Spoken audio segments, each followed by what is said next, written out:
the no block field goals thing just made me chuckle a little bit. Like, that's like your house is falling apart, but you're like, oh, the water still comes out of the sink. Like it's kind of like the baseline expectation is like what you're, like, okay, yeah, you didn't have field goals blocked. Great. Like I don't he shouldn't have probably gone there.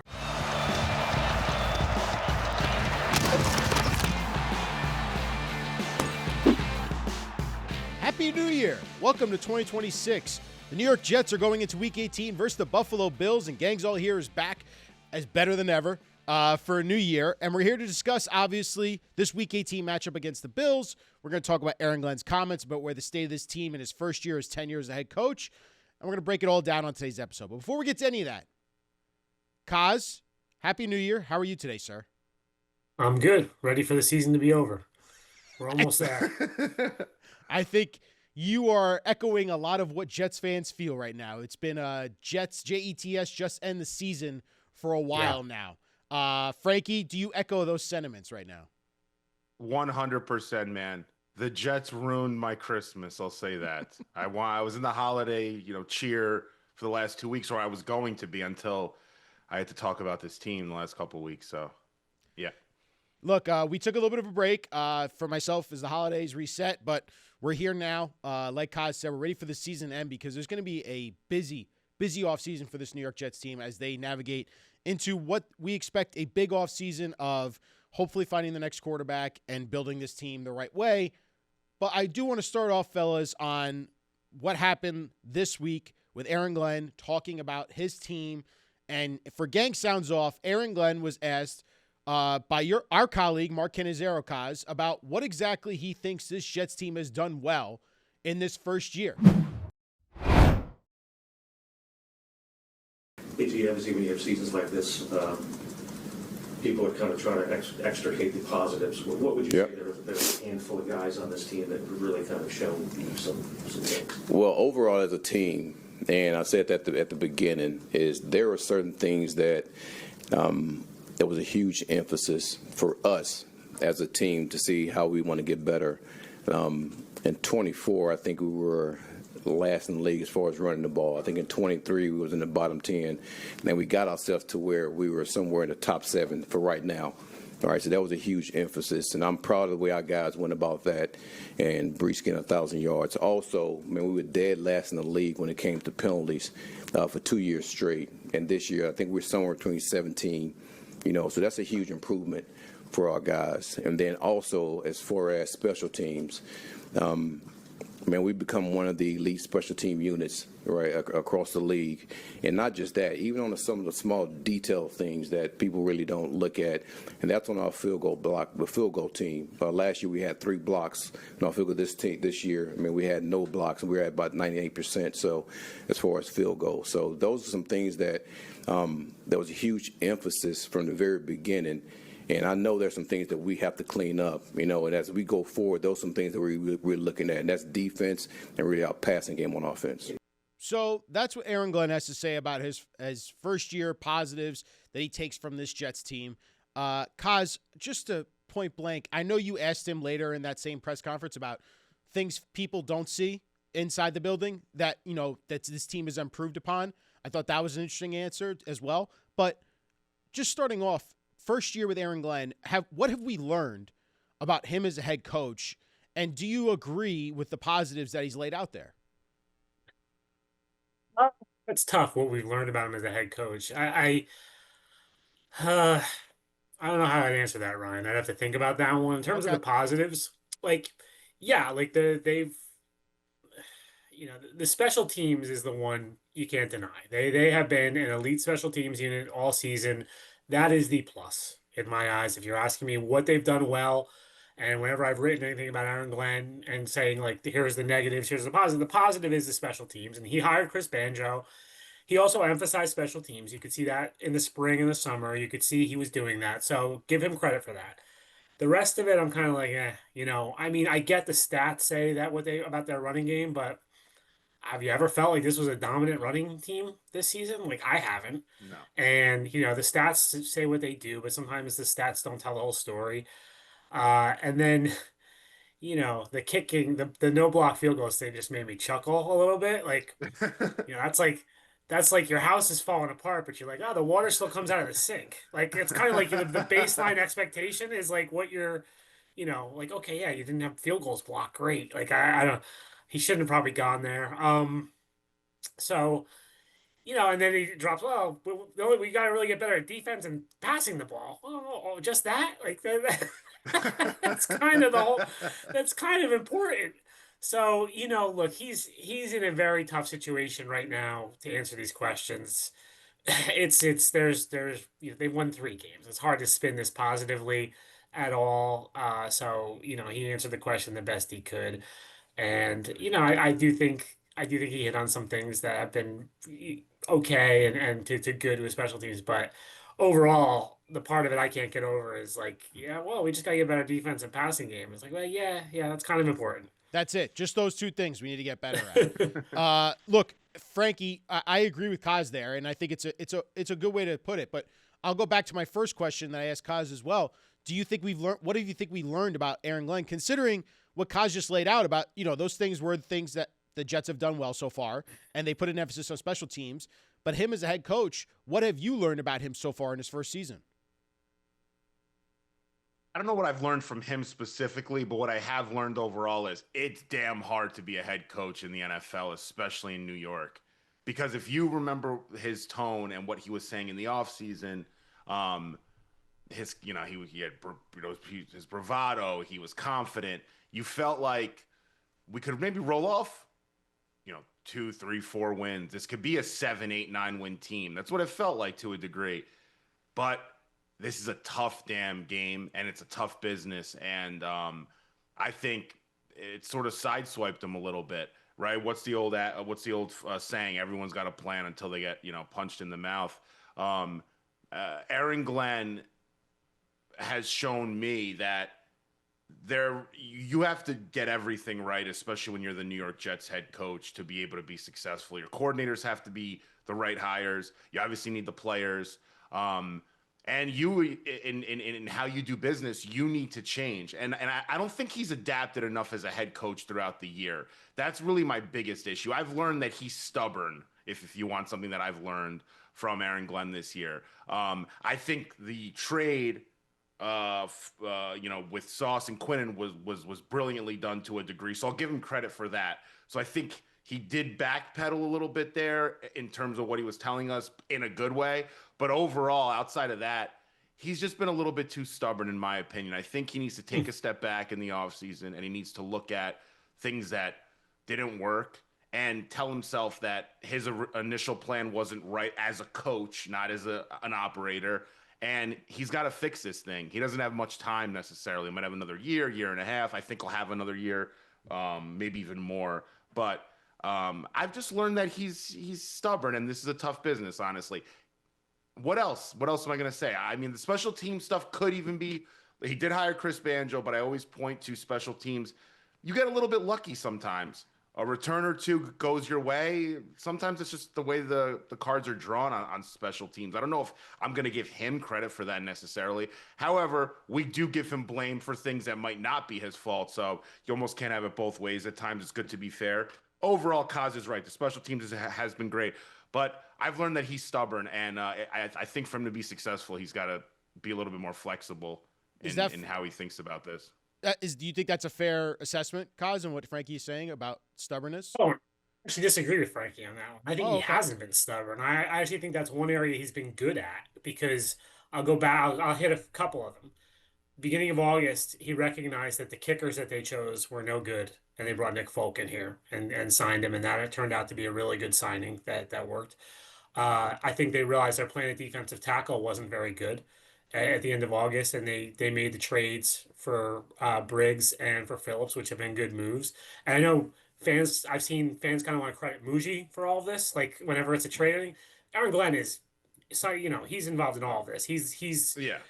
Muji's working out the details, but Aaron Glenn is a driving force behind this stuff. So there's that. Then, you could argue he should have moved off Justin Fields earlier, but I did think he did move off Justin Fields. He did bench him. He got there. It took a little while, and it kind of was a little wonky because remember, Yes. Tyrod got hurt. before the Cincinnati game, and then they had a Thursday night game. So and then they won a couple games, so it kind of got a little hard to bench him during that period. But he did bench him, and he moved off of him, and then he fired Steve Wilkes, and that was his handpicked defensive coordinator, and he fired him. So to me, that was a sign that he wasn't stubborn, that he wasn't sitting there going, you know what, I'm going to ride this out. I know Wilkes is the guy. Like, I know Fields is the guy. He did get there. So I would disagree with that with Frankie. I don't think he's been stubborn. I think he's been actually good, and I think that's a good sign because he's going to have to really really look at everything this offseason and figure out what he needs to do differently. Um, but yeah, I have a hard time with what I've learned about him, Ryan, just because I don't know exactly what I've learned. I'd have to think about that for a while of what I've learned about him this season. Fair enough. And I think it's a good discussion either way, but just because it is going to be the focal point until we get to really kicking into draft coverage, guys, and free agency of discussing this Jets team in this first year, Aaron Glenn, because a lot of the stats, Cos, like you said, you could pick out any stat you want. A lot of them are bad, and they're all time bad in terms of where Aaron Glenn is standing in terms of efficiency, EPA, how this team has operated. It's been historically bad. And the fact that they're, again, going into week 18 with 0 interceptions and a guy that built his career on picking the ball off, we talked about it.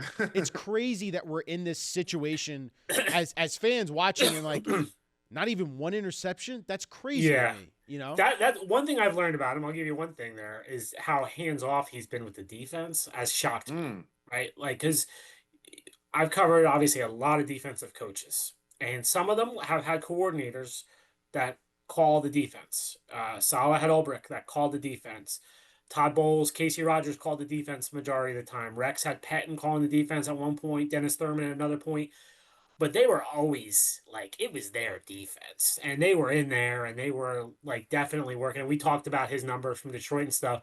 I've been shocked. Like, it doesn't feel like his defense at all. It doesn't feel like he's involved in it at all. So, he's taken the CEO thing to a different level than I expected. I have learned that about him.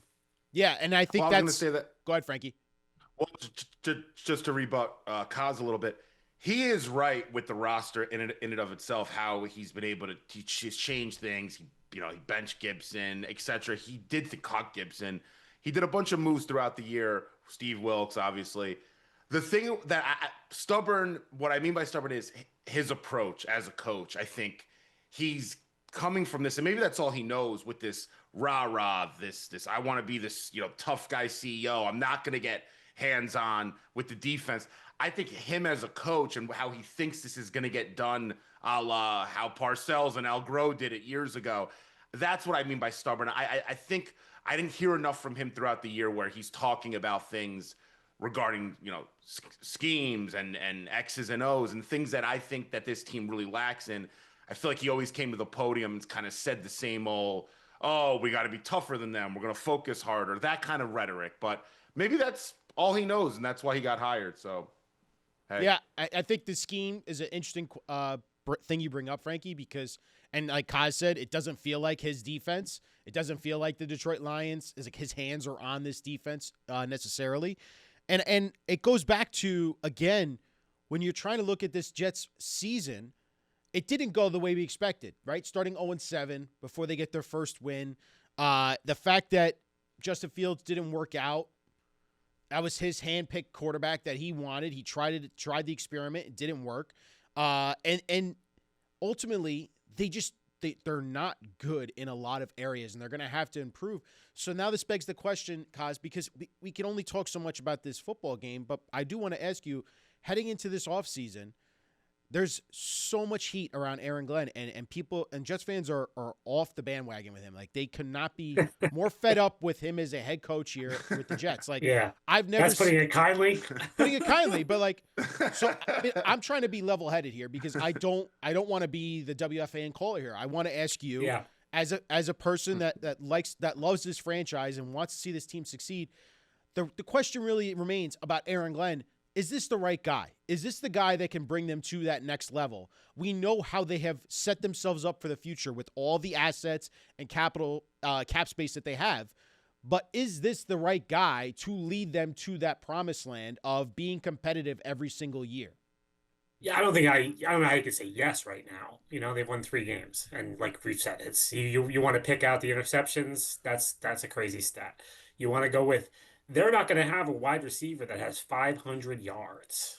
You know, they're not going to have Unbelievable. one receiver that has 500 yards. First time since 1976 that's happened with the Jets. Wow. Like that's insane. And they were running the wishbone in 1976. So that's where you're at. Like I'm sure if you go before that, there's a long time before that. So I don't see how you can sit here right now and say, yes, he's the guy that's going to turn it around.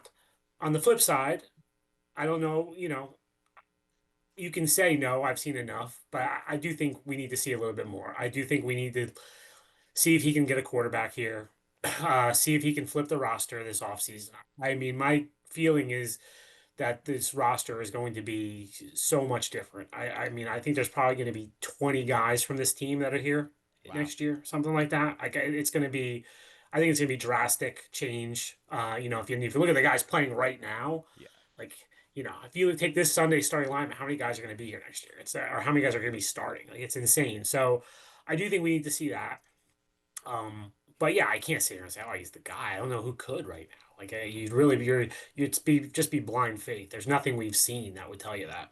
Yeah. Would you say for me, just because I've been trying to like, it feels like there's 2 seasons here. There was the Jets Yeah, starting 0-7, reeling off 3 out of the next 4 wins, right? And then, or sorry, 3 out of the next 5 games they win yeah, those games, and then it was, hey, we traded away Sauce and Quinnen. This season's really going down the tubes. Let's just evaluate what we have yeah, here, and that really can't be held against Aaron Glenn, but it, 23, 28, 25 point losses, those are on yeah, your ledger. You're not yeah, competitive in these games. So yeah, is it fair? Like, I guess that's a question. He deserves to be criticized for the 0-7 start, right? He deserves to be criticized for the Justin Fields situation. He deserves to be criticized for the Steve Wilkes hire. But does he really deserve all the critique considering this last month of the season yeah. has I just been gotcha. really in full tank mode? Yeah, I think it's fair to criticize him. I don't think you can overreact to it. I think there's been some overreaction, particularly on Sunday nights, which I understand. Like everyone that is in the tank crowd, it sounds great until you're watching your team lose 35-3 at halftime, and that's what tanking looks like. It's Brady Cook is playing quarterback. Brady Cook should not be playing quarterback right now. He's not ready. You don't have they shut Garrett down. He probably could be here. They've got guys playing in the secondary that have no business playing right now. So it's ugly. I think it's fair to criticize him. It's still his team and it's still going next to his name. I've heard this premise. I think the Badlands guys say the year zero thing. I've heard that from them. I don't buy into that at all because I think, you know, next year, if he starts 0-3, we're gonna be, oh, he's 3-17 as the head coach. No one's gonna say, I don't, 2025 didn't count. That was year zero. Like that it counts. So, but I think you have to put it into context. I don't think we can like firing him because they lost 42-10 to New England. No, like that's like the decision whether to fire him or not was made in October, Yeah. right? It was after 0-7. It was when they traded Sauce and Quinn and they said, all right, we're sticking with this guy. We're gonna push to the future. We're looking to the future. You're our guy. Muji's the guy. You're coming back. So there was a shift there. And yeah, I'd say since the Miami game, it's been a different season now. Like, I think Miami, I thought they were still trying there, and then the following was Jacksonville. I think since Jacksonville, it's been Tank City. But yeah, he doesn't get to erase this stuff. He doesn't get to like just it doesn't count. Like it counts toward his record.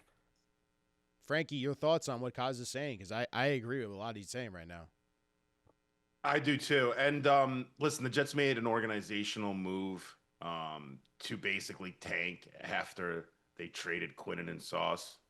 They made a move to say we'll see what happens the next couple games, but this isn't a competitive product this year. We're going to look into the future, obviously. Um, the thing though that's alarming. See, you can have two things happening at once in two conversations at the same time. You can be rooting for the tank and losses, and also be critical of the coach and the schemes that are happening on Sunday. If you look at Jacksonville, we spoke about it, Ryan, our post game, and Cause I think we touched on it too with you, or I did. Trevor Lawrence was on pace to have 8 touchdowns, nine Yeah. touchdowns, Yeah. and they took him out. Drake May, the same thing, was on pace to have Yeah. 6 or 7 touchdowns. 7 touchdowns total for a Yeah. quarterback, by the way, would tie the NFL record. You had 2 quarterbacks in the last couple of weeks that were on pace to break that record. Both of them that were, Yeah. they sat them during the third. So that's what's alarming to me is like, you got this guy, Chris Harris, out there to for dead, basically. Step in, help him out. I Yeah. don't know. What the hell are you doing No, over there? Like, That's fair.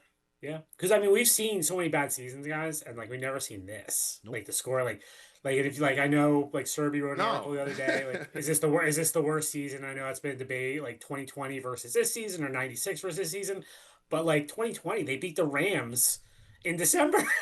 Like and the they Rams went to did, the yeah. playoffs. Yeah. So and then they beat the Browns, and the Browns had like no receivers in that game because of COVID, but the Browns went to the playoffs. But it was like, I remember they get their doors blown off by Seattle, but they were competitive for the most part down the stretch that year.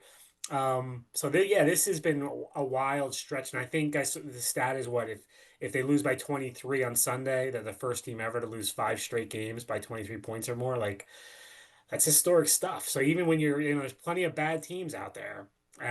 But yeah, so I think it's fair to think it's fair to criticize them for sure. I just don't think it's fire them because this, right? Fire them because 42-10. I think if you wanted to fire them, you had to do that off of 0-7. You had to make that decision then.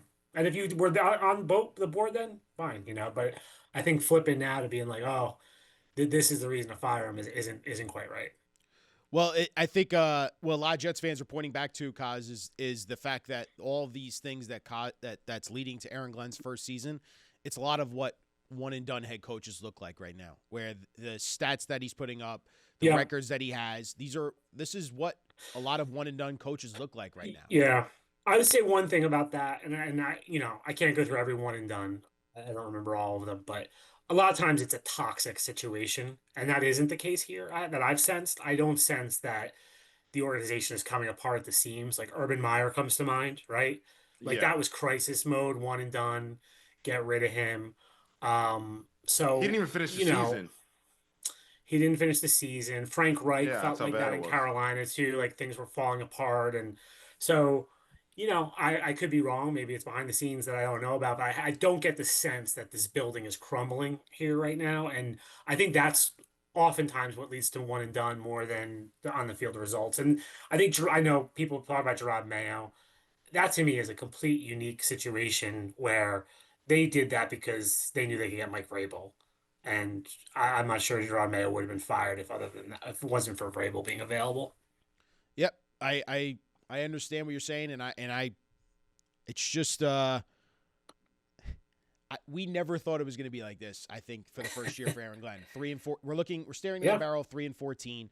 And this is. Are you really that surprised though, Ryan? Like let's call it. Like I've heard this a bunch now. To start the season 0-7, Frankie, I did not see that. But I'm saying the year ending like we're a 3 or 4 win team. It wasn't the craziest thing in the world, right? I mean, like people are like I couldn't believe it. Vegas had us at what 5.5, 6.5 wins. Yeah. Yeah, it's not. I mean, I don't know. I think it's more. I think it's looked worse. Frankie. Than yes. anyone expected. Yeah, no, that it has for sure. Yeah, they don't have any advantage schematically on the field besides special teams. That's the only place where they look better. And what's one thing you've had with the Jets, as bad as it's been at times, is like they pull like this strange win out of nowhere. So like 2021, that season was terrible, right? They were 4-13, worst defense in the NFL. They beat the Bengals and they give you the Mike White game. I mean, the Bengals went to the freaking Super Bowl that year. So like that's crazy. 23, they beat the Eagles. The Eagles were undefeated. They beat the Eagles like out of nowhere. It was Zach Wilson at quarterback. There's these strange wins that they've had. They haven't had any of that this year. Like the teams they beat, I guess the Falcons now look like an incredible win. Yeah, the Falcons are playing better. Yeah. That win makes no sense at all. Yeah, but they beat Cincinnati with Flacco, and that was a miracle win. They beat Cleveland with Dylan Gabriel because they had 2 kick returns, in that game, and then Atlanta in a rainstorm. But like none of these are we're not gonna be talking about any of these games in 5 years, like so that part of it too has been like, I don't know what you hang your hat on off of this season for Aaron Glenn. There was not one signature win among the bunch. No, and that's again, it goes part of it goes back into what I originally asked you guys about. What did we learn from Aaron Glenn in his first year? You don't really hang your hat on anything with him besides the Yeah. special teams. I think the answer, Ryan, is not much. I Right, think not that's a much. problem. That's a I think we go into 2026 really not knowing what Aaron Glenn is, which is tough. It's very tough. And the other thing we want to bring now is the future, right? Like they're sitting currently in the third spot in the draft order if you look at NFL Tankathon. We saw what happened last week with the ultimate tankathon game between the Giants and Raiders. The Raiders ultimately lost that game. We saw what they're doing. They're full tank mode as well by sitting Max Crosby, who wants to play. And now they're locked in, it looks like the number one pick. They're most likely going to be looking at that quarterback spot. Fernando Mendoza's name is constantly being mentioned there. Cause we don't know the rest of the quarterback crop coming out for this draft. And we know that this all starts with the quarterback position for the offseason.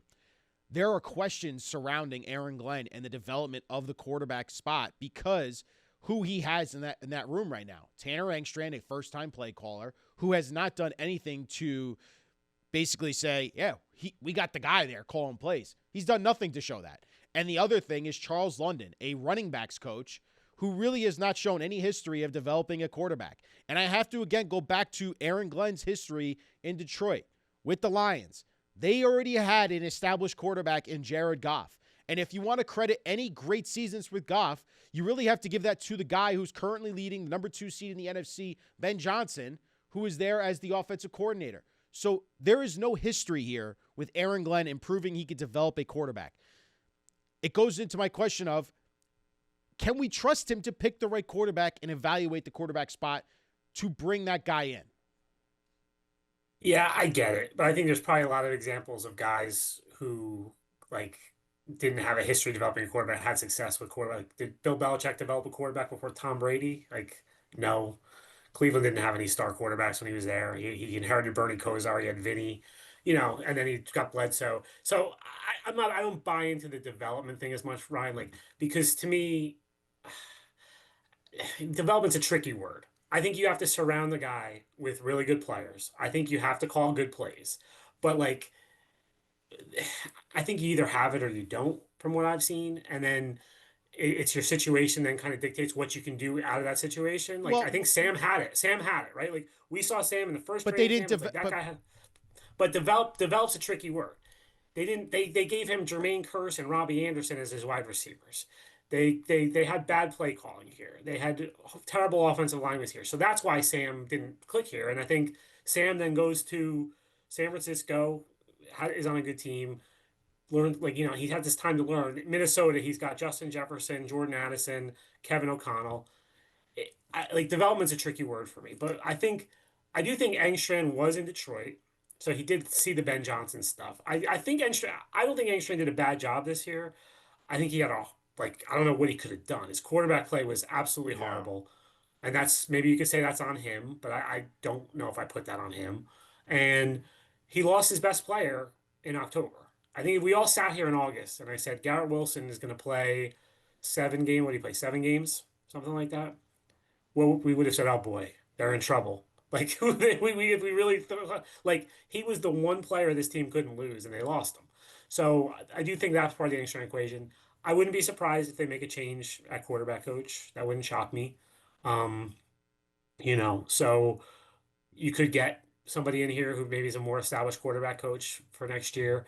I could see them, maybe they go down the senior assistant route and bring somebody in here to help Engstrand along, like sort of what they tried to do with Greg Knapp with Zach Wilson. I can see that happening. So I don't think I think we need to let the next few weeks play out before we know exactly what that picture looks like, Brian. But like, yeah, the development of quarterbacks I struggle with.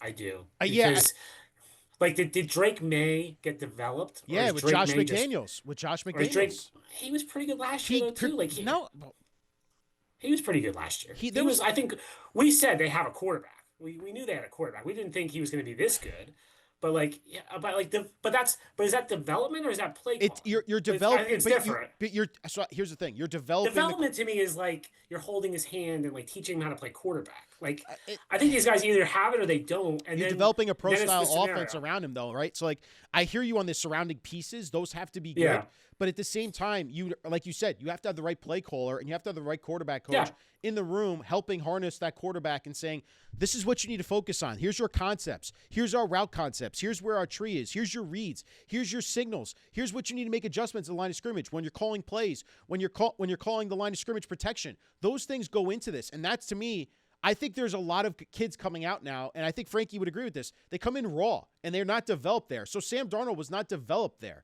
And I think what I'm trying to say is like Trevor Lawrence is seeing his best season ever under Liam Cohen. Liam Cohen's giving him a structure and a system that he this isn't his progressively best got season better. ever. No, He's looked pretty damn good his last six games. His Like the first best. season with Doug Peterson. Look at the numbers. I understand the numbers, but at Yeah. the same time, on the field, when you watch Trevor Lawrence, this is the best we've seen him play. The same thing I would say about the way that But it might be the best team he's on, with, right? It might but be the I would best say the team same he's thing been with on. Drake May. It's the same team, but like they've developed him this year with Josh They got McDaniels. Diggs. They brought Diggs in. But They added some coaching pieces matters around is him. what I'm trying to say, though. I'm not Kyle. saying Like, it doesn't matter. I'm not saying it doesn't matter. I think we overemphasize the development thing, though. I think it's, I think Zach Wilson could have Bill Walsh and Josh McDaniels and Sean McVay and Kyle Shanahan all in the same room, and Zach Wilson's still going to be Zach Wilson. It just wasn't going to happen there. I don't think you can just develop I think I think there's more innate ability that goes into it than and then I think it's who you surround them with. And play calling is a big part of it. I'm not diminishing play calling.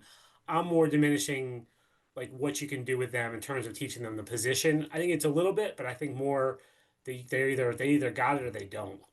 yeah, I mean, look, I'm watching Kevin O'Connell win games with no name quarterbacks.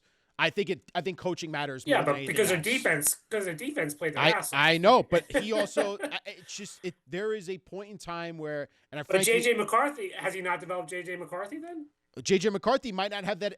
It's a combo, right? There's no all 108 ability, all 100 just the coaching. I agree. You I agree need with that. you Yeah. need both of that, and that's why I'm trying to say if Aaron Glenn, like he said, he's the CEO, he's picking the quarterback here.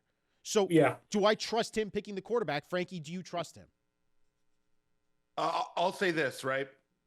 To answer that question, not yes, but also not no. And let me explain why. When I look at Good hedge.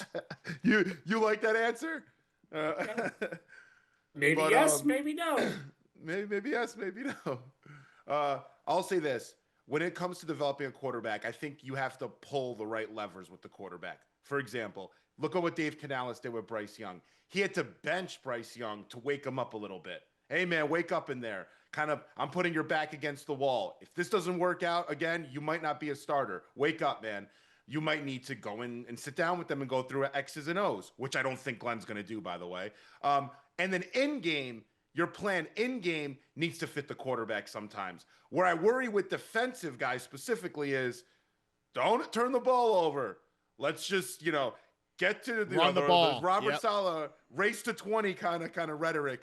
So I think there's a few different elements there when you're developing a quarterback. Kaz is right ultimately. You either got it or you don't. But some guys are like on the cusp of being able to be starters, like a Bryce Young. Bryce Young, I don't think if he had Canales there doing what he did, got to be a little bit of a wizard in a way, pull the right levers, and you might be able to see that quarterback through and reach somewhat of their potential. But yeah, it's tough. With Glenn, I don't think Glenn's going to ruin a quarterback. I don't. Because why? I don't think he's going to get that involved in the scheme. And I don't think his game plan is going to be so much of what we hate with defensive guys about running the ball and like this Rex Ryan style of playing offense. I think he's going to do what the offensive coordinator wants him to do. Like, I really do. So if the offensive coordinator is right and the quarterback room looks good or you have a veteran in there, I always think it's important to have a lot of veterans or a few veterans in that quarterback room just to sit down and devise game plans and speak to the rookie. You're sitting right next to the guy. You're looking at the same boards, They can help you a bunch. So I would like a guy like Kirk Cousins, for example, in this room. I think it would help. I don't think he would come here, and I don't think it makes sense actually financially. But regardless, I don't think Glenn. I don't think it's a sure thing that he's going to ruin a kid. But do I think he's going to Liam Cohen a guy? Absolutely not. Like there's guys like Sean McVay, Kyle Shanahan, even Mike McDaniel. There's a bunch of coaches in this league that would do a better job of sitting down and providing the right coaching around a rookie quarterback and structure. I don't think Glenn's going to be too much of a detriment. I think Rex Ryan, his personality, is arguably more of a detriment to a quarterback than Aaron Glenn. Aaron Glenn will let the OC do what they want to do. He's going to be in the middle, kind of rah-rahing things, keeping the roster right, because that's part of his job. And if the OC's good, the quarterback could develop. If not, we're kind of screwed. So I don't know. I don't know if that makes any sense. Yeah, it makes sense, Frankie, and I hear you on both sides.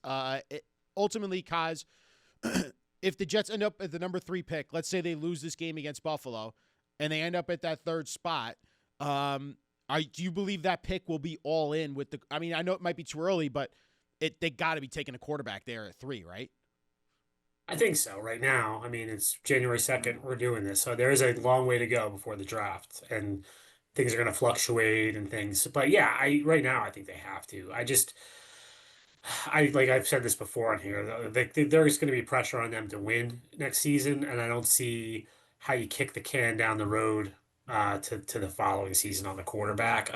Unless they really don't like any of them. But I think I think somebody's going to emerge here as the number 2 quarterback at this draft, and that's probably where they're going to end up going. Listen, I hope, and I am pleading with Aaron Glenn to hopefully listen to what Kaz just said, and hopefully they bring in some veteran experience in terms of a senior assistant or advisor into that quarterback room, because right now, I don't believe in Charles London. I don't believe in Tanner Engstrand right now because I haven't seen enough, in my opinion, to say, yeah, that's the guy. And I hear you. The situation and circumstances will give you the results. But at the same time, there's nothing schematically that I've looked at and said, that guy is X's and O's way above everyone else, and that's going to lead us to victory. So that's where I am at right now in terms of the quarterback position. We'll have plenty of discussions in the offseason after this last game to talk about the quarterback position. Finally, guys, we have the Week 18 game. There are no player props available on any of the sports books right now because there are so many guys going in and out of the lineup. We don't know who's playing. We know the 2 quarterbacks in Trubisky and Cook, but they have not given us any other props. So I don't have any over-unders for you guys in terms of this player prop, that player prop. So we're going to have to What do we finish the season at? So that's what I'm about to tell you. So the over-unders right now, we have finished. After Frankie went 6-0 last week. Come on. Whoa. Yes. 2 weeks ago against the Saints. Yes. Frankie finishes with a record of 51-52, 1 game under 500. He was on your heels, Kaz, because you finished 3-3 2 weeks ago, and you are 52-45. How does that work, the math? I don't know how that math works. That math isn't mathing, right? Sorry. 52-51. 52-51. I collapsed down the stretch. You collapsed down the stretch, and Frankie was catching your coattails there a little bit at the end. But you guys are separated by 2 games right there. That is how we end over-unders. I do have. Is there a way to bet this, Ryan? Go ahead. Is there a way to bet that the Jets are going to have a blocked field goal on Sunday after Glenn was praising? After Glenn said the other day how they haven't had a blocked field goal all season, does anyone have that on the board? I do not have that on the board. Because I'd like to bet my mortgage on that. Oh, really? Can you imagine if they had a field goal blocked on Sunday? That'd be poetic. Yeah. And they get an interception finally. All right, fellas. So look, I do have trivia before we pick this game. All right. I think Kaz will get this one. Kaz, the last time the Jets beat the Bills was on December 29th, 2019. They beat the Bills in Buffalo. Yeah. Last time in Buffalo. It was December 29th, 2019. They beat the Bills 13-6. Sam Darnold threw the only touchdown pass in the entire game. Who did he throw that touchdown pass to? Oh, my God. Don't Google it. I don't remember. I remember him throwing to Jamison Crowder up there, but that was 2020. That was the first game of 2020.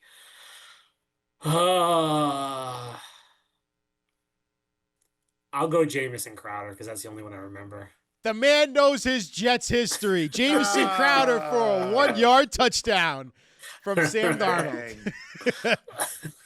Good pull. That was an educated guess. I actually remember the one the next year more because they got their doors blown off in Buffalo.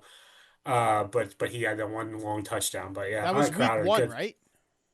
That was week 1. Yeah. In Buffalo. Yep. I remember that game. And during COVID, it During was COVID. the only, it was nobody in the stands. So it was an interesting one. So Kaz obviously gets that one right. And now it's time to pick this game.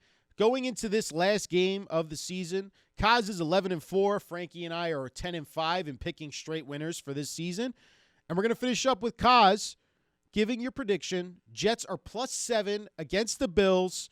We got Mitch Trubisky versus Brady Cook, the game that everyone is dying to watch at 4:25 on Sunday. 4:25. Look, I get it, Mitch Trubisky, but the Jets. I don't know how you could pick the Jets against anyone right now. Indiana, I think would probably be a favorite over the Jets at this point. So I'm gonna go Bills. I don't think it's gonna be a blowout because I think Trubisky, I don't think the Bills are gonna have their foot on the gas in this one necessarily. So I'll go Jets. I'll go Bills 24, Jets 12 in this one. Oh my God, 12 4 points. field goals. Nick Folk, baby. No, none blocked, right? None blocked or one blocked? One blocked for One me. blocked. Okay. 5 field goal attempts. That's amazing. There we go. Frankie, what's your prediction for this game? You guys don't want to hear this one. Trust me. No, I You knew don't he wanna was hear going. this. I only got 6 minutes before Aaron Glenn talks, Frankie. You got to make it quick. I'll make it short and sweet. There's been a lot of slander out there, specifically by our host there on my guy Tanner Engstrand the last couple of weeks. I'm just saying, all right? It's been rough. A lot of people, it's like, oh, let's point the finger at everybody at this point, right? But listen, I actually think I think the Jets are going to come out with their hair on fire. I think Aaron Glenn's been hearing a lot of things. I think that Brady Cook and Tanner Engstrand, they're going to cook up some stuff. We're playing backups. You know what? We're going to send Detroit with an L their last game. We're going to send them with an L. We're going to ruin the tank. We probably are out on Mendoza anyway, guys and gals. This isn't the worst case situation in the world. I think the Jets are going to beat the Bills. I don't want them to, but I think they are. I think they're going to come out and win. This is a joke of a season. It's hilarious. They need to make a sitcom about this Jets season. There needs to be like a Netflix on it. They're going to end this year with a win. It's going to completely throw us for a loop like the Jets What's the always score? do with us. What's the score? Jets, I'm going to take your number, 24. Bills, 21. Have you ever been to Buffalo in January, Frankie? No, never. And I don't think I ever will go. It's literally impossible to have your hair on fire in Buffalo in January. There we go. It's so cold. It's going to be 20 degrees. Oh, I've seen many a Jets team come out there and just look like frozen solid. Yeah, you I might have a think point. I'll go with this, Frankie.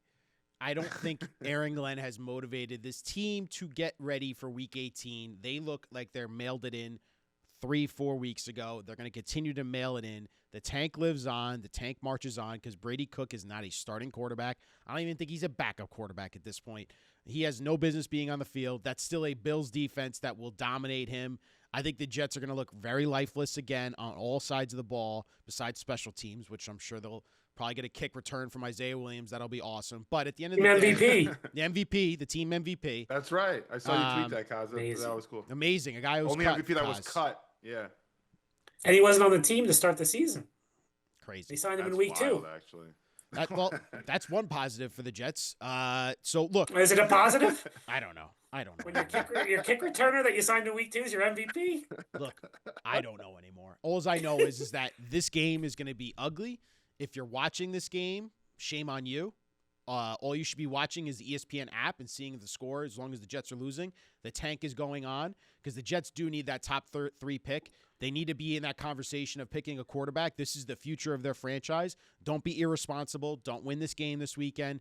There's no reason to mess it up because if you do mess it up, then we really have questions about you as a coach. But I think from Jermaine Johnson speaking after the game last week and Aaron Glenn's backtracking comments like he's backtracked on a lot of things this year, he's kind of lost the locker room a little bit here, and I think they're done with him. So I think they're ready to mail it in. Everyone's already shipped their cars down south.